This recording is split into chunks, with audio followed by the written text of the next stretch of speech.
మీరు సిద్ధాంతాలు వదిలివేస్తారు, సమాజం గురించి మాట్లాడతారు. ఇది బిజినెస్, ఇది సినిమా ఇండస్ట్రీలో జరుగుతున్న దరిద్రాన్ని గురించి ఏ రోజైనా శివాజీ మాట్లాడా? మాట్లాడకపోగా ఆయన నటించిన సినిమాల్లోనే చాలా సినిమాలు, అంటే లాంగ్ బ్యాక్ వెళ్ళి చూస్తే ఆయన స్టార్టింగ్ లో సినిమాలు చూస్తే చాలా దరిద్రమైన సినిమాల్లో నటించాడు. ఇవాళ ఈయన వచ్చేసేసి నేను ఒక 30 ఏళ్ళు ఇండస్ట్రీలో ఉన్నాను అని చెప్తున్నాడు. 30 ఏళ్ళు ఉన్నాడో ఎన్నేళ్ళు ఉన్నాడో అనవసరం. ఈవేళ వచ్చేసేసి ఆయన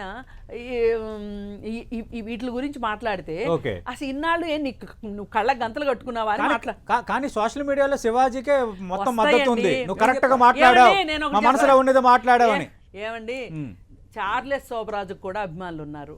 మరి ఎస్కోబార్ అని చెప్పి ఒక పెద్ద ఇంటర్నేషనల్ స్మగ్లర్ ఉన్నాడు, అతనికి కూడా అభిమానులు ఉన్నారు.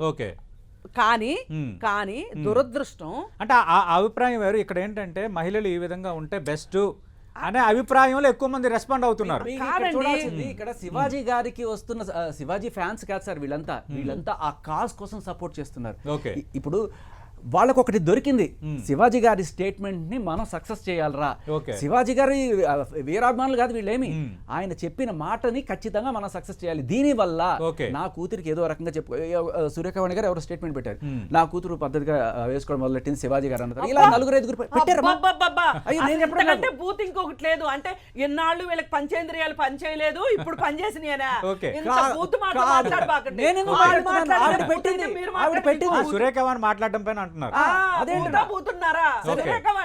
ఇన్నాళ్ళు ఆమె నిద్రపోయిందా? సూర్యకామణికి ఉన్న ఇప్పుడు 16 ఏళ్ళ పోనీ లోకం తెలియలేదు, ఇప్పుడే తెలిసింది నాకు అనుకోవడానికి ఏం మాట్లాడతారండి? ఒకటి చెప్తాను సార్ ఇక్కడ.